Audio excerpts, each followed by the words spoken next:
Hi, this is Dennis with Second Chance Tackle, and today I have a fun project. It's a reel that I picked up at a flea market. Can't wait to get started on it, and let's go explore. This one is by Shakespeare. It's the Shakespeare 1973 Sportcast. But don't let the 1973 fool you. This reel was not made in 1973. Actually, it was made almost around the time I was born. This is a model FK, and FK on the conversion chart for Shakespeare is 1951. So this is an oldie but a goodie.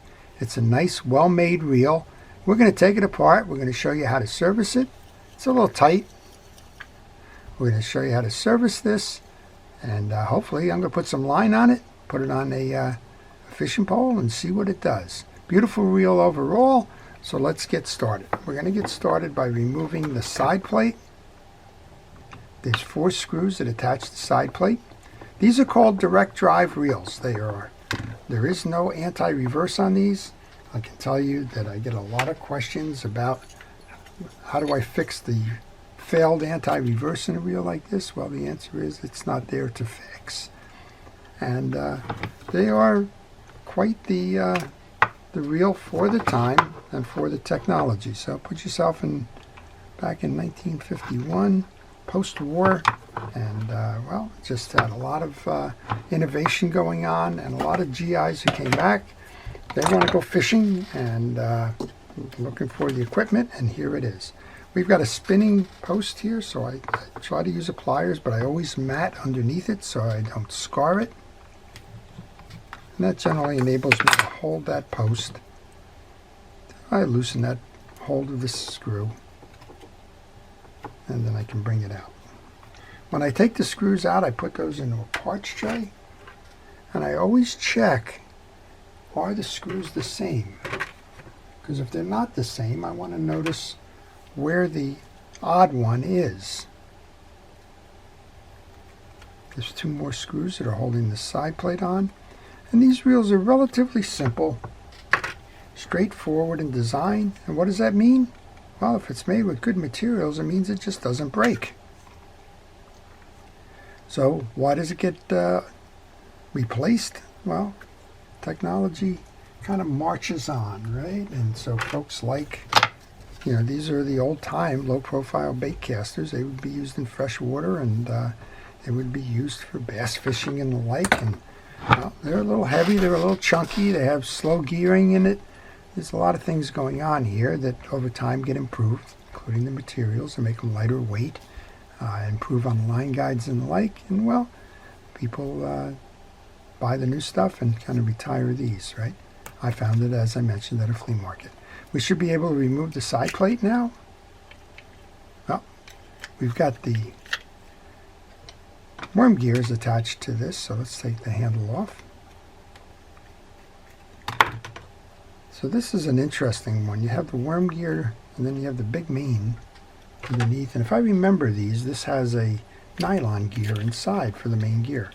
But I could be wrong. That could be the directo drive reel that Shakespeare made. All right, let's hold this now. Bring the case out. Yeah, there you go. There it is. Big old nylon gear. It's on the other side of the worm drive. And if we remove the small screw here, that's holding a little cover that's holding the pawl in. We can get to servicing that as well. So you can see it's got limited components, but one of the things you can also see is, well, all the greases and oils have dried or evaporated in this reel. And that's just a matter of time. This has not been fishing. And you'd like to know the backstory to these reels.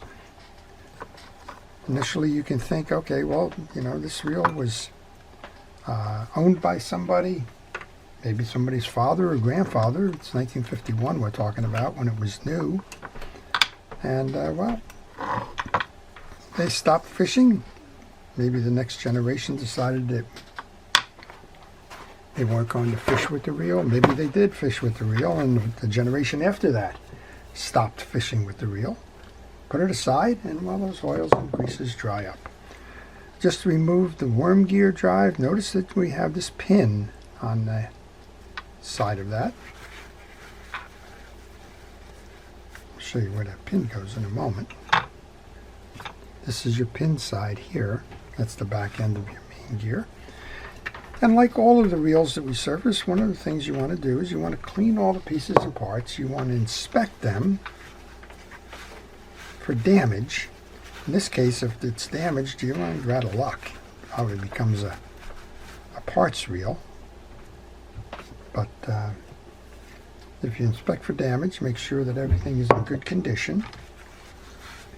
Clean it. Get rid of the old lubrication, which oftentimes harbors a lot of dirt and debris and the like. And then go ahead and reassemble it with new fresh greases and oils. And well, that's kind of the service regimen. All right, well, this is a nylon gear as well. So both of the gears in this reel are nylon. And take the spool out. You can examine that. And we just have a little collar in the back here, bushing, for the back end of the gear. So what we want to do there is just put some grease in that. And please use fishing reel greases when you service your rods and reels and fishing equipment. It only makes sense to use fishing reel grease and not general household greases or automotive greases and the like. And I get the questions, can I use gun oil? Can I use sewing machine oil? In a pinch, go ahead and use it, but I wouldn't make a practice of it. Fishing reel greases and oils are designed for marine environments. They're inexpensive, and well, they just are a good way to ensure that your reel is going to perform well. Okay, we've got most of the pieces and parts out. We didn't check this pole yet, and that's got some old dirt on it as well. So I'm going to do a quick squirt with that. I'm still holding the pole cover.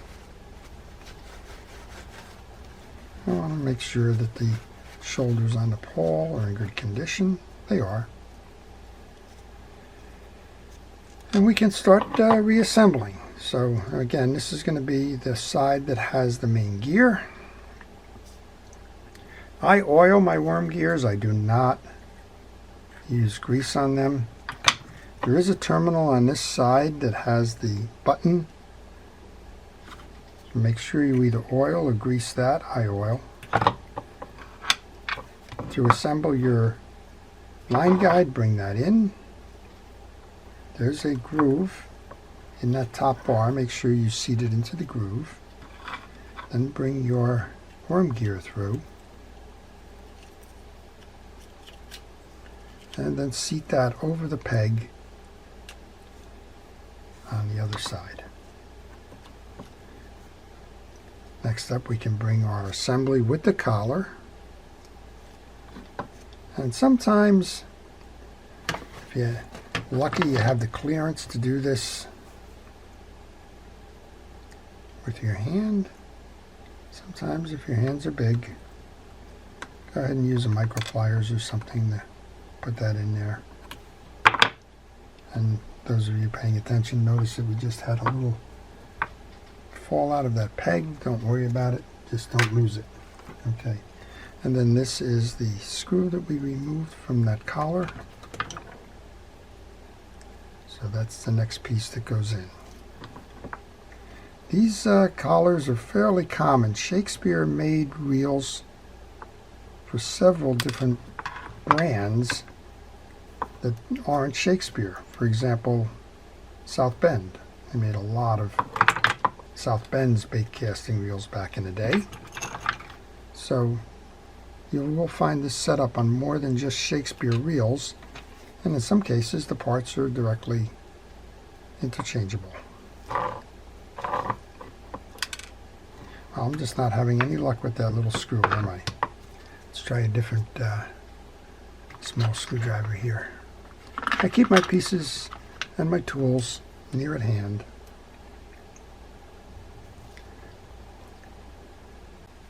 And once you get that started, just tighten it on down. And as you can see, not a lot of moving parts, not difficult to service. It's just something that you want to do on a regular basis. Okay, let's pick that pin up that fell out of the drive wheel. Again, it's been oiled. You can put a little bit of grease. We did it on the other side. Put a little bit of grease onto the stub on that side. And theoretically, a nylon gear doesn't need much lubrication. It's not going to be grinding. It should be a very quiet reel overall. Let's take our post. You want to split the difference on the post, and then you'll be able to bring your main gear in, and you want to mesh that.